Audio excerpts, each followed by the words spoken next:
Bom dia, pessoas queridas. Mais uma vez reunidos para os chamamentos. Fagulha número 12, então 12ª fagulha. Meu nome é Márcia Amêndola, eu sou psicóloga, contoterapeuta, doutora em psicologia com estudos sobre violência contra a criança. Trabalhei em maternidade e nós estamos aqui no canal que eu estou divulgando estudos, reflexões para o nosso autoconhecimento, para as nossas transformações. E as pessoas tendem a desejar uma vida melhor e esquece que para a gente construir uma vida melhor, não é esperar que algo aconteça, algo surpreendente aconteça fora de nós. Essa transformação deve começar a partir de nós. Eu comentei isso na fagulha anterior e o Roberto Tranjan, ele traz na 12ª fagulha do aqui e do acolá. E é exatamente esse o ponto. Ele traz para a discussão com o que nós estamos nos preocupando? Com o que está aqui ou o que está no acolá? Então, ele cita aqui filósofos que se preocuparam com a vida interior.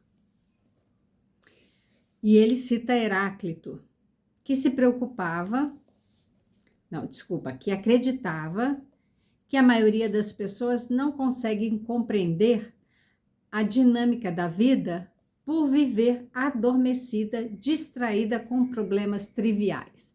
Eu falei isso no vídeo anterior, que a gente precisa sair desse estado de inconsciência, né, de sono que nos coloca numa ilusão. Nós vivemos a vida muito iludidos, achando mesmo, né? Tendo uma opinião sobre as coisas sem conhecê-las em profundidade, ou mesmo sem conhecê-las. A gente já viram que a gente tem opinião para um monte de coisa e realmente a gente não conhece? Eu estava conversando com meu filho ontem e veio um assunto assim da idade do nosso cachorro, porque ele foi resgatado na rua e ao adotar, a gente meio que estimou qual a idade que ele teria. E como ele tá ficando com pelinhos brancos, né? Imaginamos que ele tenha aí entre 3 e 4 anos de idade. E aí meu filho comentou, puxa, o cachorro vive até uns 20 anos, né? Falei, não, meu filho, geralmente é menos. Ah, então é o gato. Ah, mas o gato tem 7 vidas. E aí eu fiz uma provocação. Falei, esse é um assunto interessante para se pesquisar. Porque ele ali, né? Gente, eu dei um espirro aqui. Tive que ser rápida para dar uma pausa. Voltando, então, falei, pesquisa, isso é um assunto interessante, a gente precisa estimular a criatividade. Qualquer assunto é interessante, desde que a gente possa buscar a informação, não é só dar uma opinião, porque eu acho que... O que existe de estudo a respeito disso? O que algumas pessoas já observaram e concluíram? Porque tudo pode mudar. A gente vai transformando o conhecimento à medida que a gente vai se aprofundando, criando tecnologias, tendo recursos para poder investigar mais e melhor. Então, eu fiz essa provocação. Pesquisa. Vai lá ver se esse negócio de gato tem 7 vidas, quantos anos um gato vive, quantos anos um cachorro vive. Não se limite a simplesmente tirar uma conclusão, pensar, eu acho que deve ser isso. e ficar por isso mesmo. O que eu estou querendo dizer aqui? A nossa jornada de autoconhecimento é para que a gente se conheça. A palavra já diz. Só que isso não é suficiente. Tá querendo dizer que o autoconhecimento não é suficiente para a nossa evolução? Exatamente, porque nós estamos aqui convivendo com outras pessoas. Então, eu já falei do tripé, a gente precisa de autoconhecimento, se conhecer. Essas perguntas criativas, elas precisam ser dirigidas para nós. O que eu estou sentindo agora? O que eu penso sobre isso? O que eu já estudei a respeito disso? Como que eu quero viver minha vida? O que eu gosto? O que me interessa? Faça perguntas curiosas a seu respeito. E faça perguntas curiosas a respeito do mundo que está ao seu entorno. Por quê? Porque eu não estou sozinha no mundo.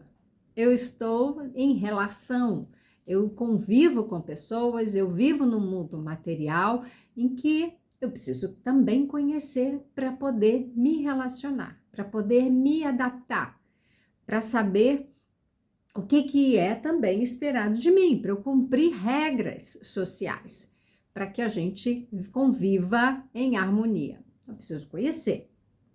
E porque eu estou me relacionando com outras pessoas, e aí me relaciono com companheiros, né? Marido, esposa, filhos, e pai e mãe, também preciso olhar para eles. Preciso buscar conhecê-los. E o outro tripé é a gente, como tá meio embutido no que eu falei, que é analisa o contexto, onde os acontecimentos de fato acontecem, né? O que eu estou passando agora neste momento? Então, eu estou de manhã, o tempo já está nublado, já esfriou um pouco, eu preciso me ajustar, então eu coloco uma camisa de frio. Vocês viram que eu dei uma pausa porque eu tive que espirrar, então estou aqui com a minha rinitezinha, me coçando o nariz, me fazendo espirrar um pouco. Então, o que está acontecendo no meio que está me afetando? Tem a ver com o clima, tem a ver com a gente passou por uma questão de Covid, ainda estamos passando por uma questão de dengue, influenza. Então, nós temos o quê? Doenças, nós temos outras tantas condições que a gente vai precisar considerar para viver no mundo que a gente vive. Então, é contexto e conhecimento sobre as coisas, as pessoas e o conhecimento sobre mim, porque eu vou me relacionar com tudo isso. Eu vivo neste meio com pessoas e coisas. Então, eu comentei que a gente precisava despertar. E ele fala isso aqui. Nós temos uma vida em que a gente está ali semi-adormecido. Né? Então, eu estou aqui acordada, eu estaria consciente, porque eu estou acordada, falando, pensando, agindo no mundo, mas esse estado de adormecimento é um estado em que eu posso estar iludida com as coisas, que eu posso ver o mundo de acordo com os meus olhos, meus interesses, meus, e não me preocupo de realmente perceber qual o contexto, quem são as pessoas. Por isso que eu falei, é nesse tripé que a gente tem que se situar. E distraído com problemas triviais. Olha, eu recomendo muito a palestra do Cláudio Tebas. Ele é palhaço, ele não é palhaço de circo. Ele é palhaço que trabalha em hospital, é um palhaço que ele mesmo definiu. Existe aquele que entretém, aquele que distrai, né? E então nós temos uma diferença, né? Pessoas, comediantes, por exemplo, eles podem trazer um discurso, né? Para que a gente possa rir, né? Se divertir. Isso é para distrair. É um entretenimento, é uma distração mesmo. É para para isso que eles estão fazendo a comédia deles. Mas o palhaço também ele vai atuar nesse outro aspecto, que é provocar em nós emoções que dizem respeito àquilo que nós precisamos compreender na vida. Então, ao invés de nos distrair, ele nos fisga, né? Nos pega pelo lado do riso, pelo lado mais leve, descontraído, mas não menos reflexivo e profundo. Então, a gente pode fazer todo esse processo de reflexão e autoconhecimento com leveza. Não é, né, chicotinho nas costas, carregando pedra. Ai, que vida! Não, a vida pode ser leve e a gente pode fazer esse processo de se conhecer com compaixão e amorosidade. Olha aqui, ó. Aqui no peito, a região do coração, a gente pode levar amorosidade, a gente pode levar compaixão para conosco, a gente pode se acolher, se abraçar. Esse é o autoconhecimento com autoamor, com autocuidado.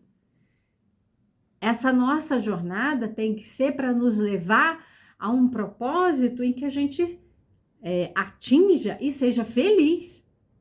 É para nossa felicidade.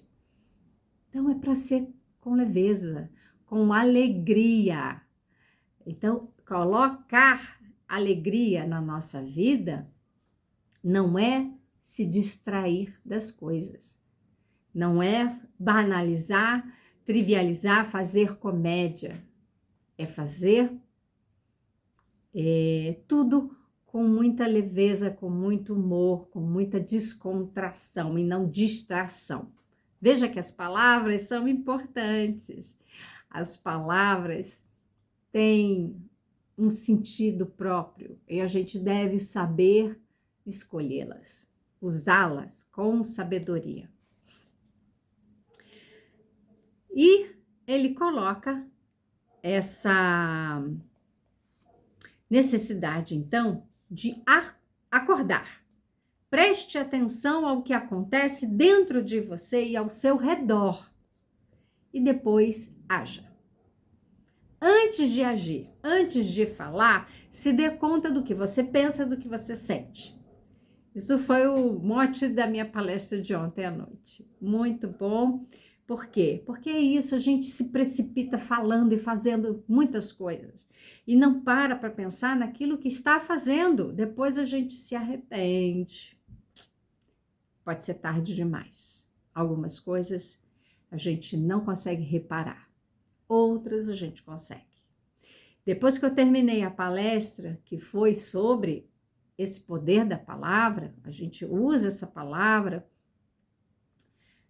de uma forma que a gente pode construir ou pode destruir, a palavra para a vida, a palavra para a morte. Veio uma senhora conversar comigo e disse, pois é, eu tenho uma pessoa muito amiga mesmo, muitos anos de amizade, e ela me falou alguma coisa que me apunhalou. E eu tinha contado uma história que exatamente usava essa imagem. Quando a gente usa a palavra para ferir, ela funciona como um punhal, ela nos rasga, ela nos machuca, fere por dentro. Porque a palavra, ela não é de fato um punhal. Mas a dor que ela nos causa é como se a gente tivesse sido apunhalado de verdade. Então, o que é verdade e o que é mentira?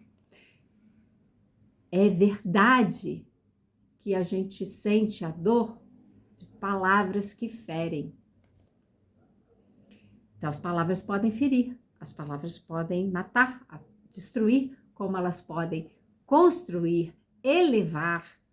Nós estamos aqui para usar palavras que nos elevem, que nos enriquecem. Agora a gente tem que fazer a nossa parte. Qual é a nossa parte? Despertar. Acorde, preste atenção, vou repetir, ao que acontece dentro de você. O que acontece dentro de você? Pega o caderninho, vamos lá. Pega o caderninho e escreve. O que acontece dentro de mim? Acontece dentro de você pensamentos e emoções, mas isso não é suficiente para você escrever no caderno. Você já sabe que são pensamentos e emoções. Qual a qualidade dos seus pensamentos e das suas emoções? Escreva isso. O que você sente? O que você pensa constantemente? Sente medo?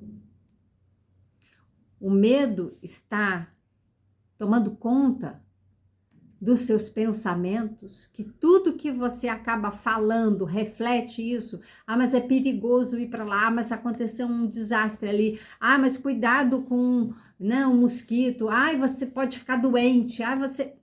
Isso é medo tomando conta. Então, o que está por trás dessas palavras são pensamentos e emoções. Qual a qualidade? Escreva. Vá acordando, despertando, tomando consciência para isso. E ele diz, no começo pode ser complicado. Concorda comigo? No começo pode ser complicado. E aí ele fala da figura do oráculo. E quem não quer um oráculo para perguntar? Se eu tivesse alguém para me dar todas as respostas, se eu tivesse alguém para consultar, eu faço isso, faço aquilo, vou ficar doente, vou ficar saudável, vou ficar curado, vou ficar bom, vai ficar... A gente tem um monte de perguntas que a gente gostaria que alguém, uma entidade, um oráculo nos desse as respostas. E por que ele menciona o oráculo? Porque o oráculo ele era buscado na antiga Grécia, que as pessoas queriam consultar para tudo isso, queriam as soluções dos seus problemas. E é exatamente isso que a gente continua fazendo. A gente quer solução para os nossos problemas sem trabalho interior. O que é que eu tenho que fazer? Eu tenho que fazer isso aqui, então tá, eu faço. E se eu falar que a solução do seu problema é fazer determinada atividade que você não quer fazer? Aí já era um conflito. Esse conflito é, caramba, eu tenho que fazer, mas eu não quero fazer. A pessoa engorda 20, 30, 40 quilos. Mas eu gosto de comer tudo que eu como. Eu gosto do doce, a fritura, os salgadinhos, as pizzas, os sorvetes e não sei o que, os bolos. Só que o seu exame de sangue está mostrando que a tua saúde não está indo de mal a pior. Né? Colesterol, o glicose, tá ficando uma bagunça. O que você tem que fazer? Atividade física e a dieta. Não, vai buscar uma reeducação alimentar. Uma palavrinha que é interessante, porque a gente realmente precisa aprender a se alimentar. Então, conhecimento, buscar o conhecimento. O que eu preciso me alimentar para ficar bem? Mas eu não gosto de comer isso, eu não gosto de comer aquilo. Que criança, né? Não fala isso. Eu não gosto de comer isso, eu não gosto de comer aquilo. Mas é preciso comer. E aí, faz o quê? Né? Quando é criança, então a gente precisa, desde pequenininho, apresentar os alimentos para as crianças. E na fase adulta não tem muito jeito. Aí, o que acontece? Não sei se vocês já viram, mas tem aos montes. E a indústria farmacêutica agradece. É o seguinte, então você come mal, você está com deficiência vitamínica, toma essa vitamina. Você precisa de vitamina D, vitamina B, vitamina C, tá bom. Aí, vamos suplementar agora com magnésio, com creatinina, com não sei das quantas. A gente vai gastar rio de dinheiro com uma suplementação. Não estou dizendo que não haja necessidade, algumas pessoas têm que suplementar. Eu mesma preciso suplementar, porque eu fiz uma escolha de ser vegetariana muito jovem. Então, acontece, né? A gente retirar determinados alimentos da nossa dieta, né? E então tem que suplementar. Então, é muito bom por um lado a gente ter, só que entende que a natureza já dá tudo que a gente precisa. E se a gente não está recebendo da natureza, é porque a gente está destruindo a natureza. A natureza tem todas as medicações, ela tem todos os alimentos que a gente precisa para ser saudável. Como é que está a nossa relação? Aí a gente quer solução para os nossos problemas. Então, me dá um remedinho, me dá um conselho, me dá uma resposta, me dá... Lembra que eu falei do autoconhecimento, conhecimento e contexto? Não tem como. A pessoa não pode comer por mim, ela não pode me conhecer por mim. Eu que tenho que fazer esse processo. Eu que tenho que fazer esse processo de conhecimento, autoconhecimento e me ver nesse contexto. Ali eu vou encontrar as soluções dos meus problemas. Ninguém vai precisar me dizer. E aí, o que o oráculo informava? Conhece-te a ti mesmo. A afirmação atribuída a Sócrates, que a gente sabe que não foi Sócrates, né? Mas o Sócrates usava dessa frase que tinha ali, né? Que todas as pessoas que iam peregrinando buscar o oráculo de Delfos, primeira coisa que eles encontravam era essa frase: conhece-te a ti mesmo. Por quê? Se você se conhece, se você busca o conhecimento seu do mundo das pessoas, você já tem todas as ferramentas, todos os recursos para solucionar todos os seus problemas. Todos. E não precisa que alguém dê resposta. Então, quando o oráculo era consultado, você acha que ele dava resposta, faz isso, faz aquilo? Não, ele trazia um desafio. Né? Eu gosto assim da expressão, a provocação ao nosso pensamento. Eu gosto de usar essa expressão. Mas era um desafio que a gente precisava decifrar. Decifra-me ou te devoro. Precisava decifrar aquele enigma. E o que a gente faz? É muito complicado. Olha o peso, olha o cansaço. É interessante, né? Que a gente às vezes usa a expressão, dá preguiça de fazer. Me dá pronto que é melhor. Escreve no seu caderninho. Qual lugar que você se encontra? Ele faz aqui uma tabela, né? Olha só. Pra gente, na verdade, seria uma escala pra gente se colocar. Né? Vou deixar aqui, ó.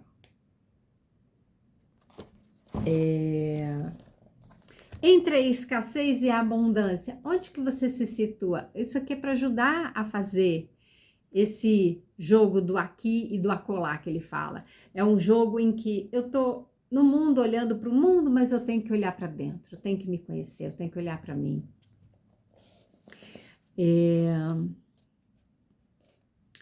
Vaidade, orgulho, miragem, imagem, existência, essência, lei, moral, vício, virtude, são várias palavras que ele dá, não são,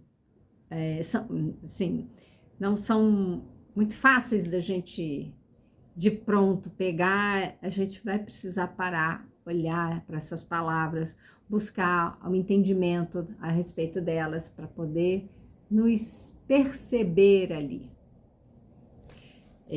Eu vou escrever essas palavras na descrição do vídeo, tá? E façam esses exercícios.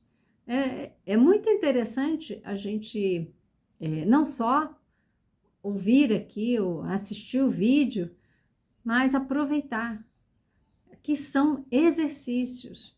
A gente tem que ter a disciplina, vai desenvolvendo a disciplina, fazer os exercícios, porque esse livro é para isso. Ele está nos provocando, levando a reflexões, e a gente precisa se colocar em análise, né? Ter a curiosidade de se perguntar: o que eu sinto a respeito disso? O que eu penso a respeito disso? O que eu quero para mim? Porque senão é muito fácil, dá preguiça, então desliga o vídeo, vai fazer outra coisa. Porque a gente está aqui não é para dormir, a gente veio para acordar. E ao despertar, nós vamos nos surpreender. Acredite, nós vamos nos surpreender com a beleza que nós vamos descobrir e que há de vir em nossas vidas. Então, tenham um lindo dia, façam a atividade, compartilhe esse vídeo, fique à vontade e a gente se vê na próxima fagulha.